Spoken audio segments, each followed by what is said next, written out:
ევროპისა და ხმელთაშუა ზღვის რეგიონი ტყის მასშტაბურ ხანძრებს ებრძვის. თურქეთში, ესპანეთსა და საბერძნეთში ძლიერი სიცხე და ქარი ცეცხლის სწრაფ გავრცელებას უწყობს ხელს, რის გამოც ათასობით ადამიანის ევაკუაცია გახდა საჭირო. მეხანძრეები კი რთულ პირობებში განაგრძობენ ბრძოლას.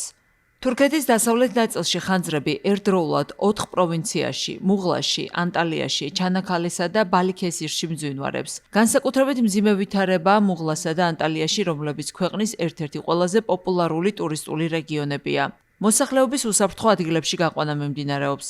ცეცხლის ჩაქრობაში კი სახანძრო ბრიგადებთან ერთად ავიაციაც მონაწილეობს. ესპანეთში კი ხანძრები უკვე ქვეყნის რამდენიმე რეგიონს მოედო. განსაკუთრებით რთული მდგომარეობაა კასტელიონის პროვინციაში, სადაც 10,000-მდე ადამიანი კვლავ ევაკუირებულია.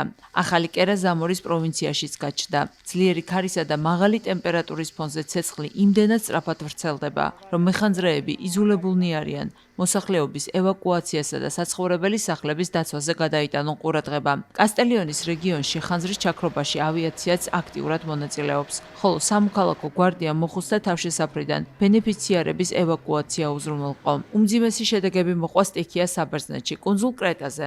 რეთიმნოს რეგიონში გაჩენილ ხანძარს 3 მეხანძრის სიცოცხლე ემსხვერპლა. მათგან 2 ხანძრის ლიკვიდაციის დროს დაიღუპა, მესამე კი პელოპონესის რეგიონში სტიქიასთან ბრძოლის დროს უგონო მდგომარეობაში იპოვეს და მისი გადარჩენა ვეღარ მოხერხდა. ოფიციალური ინფორმაციით, კრეტაზე ხანძრის ჩაქრობაში 150-ზე მეტი მეხანძრე, 4 ვერტმფრენი და 4 სახანძრო თვითმფრინავია ჩართული.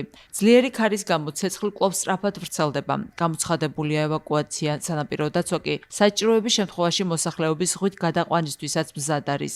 მეტეოროლოგების ცნობით, ევროპისა და ხმელთაშუა ზღვის რეგიონებში სიცხის ტალღისა და ძლიერი ქარის გამო ხანძრის გაჩენისა და გავრცელების მაღალი საფრთხე მომდევნო დღეებში შენარჩუნდება.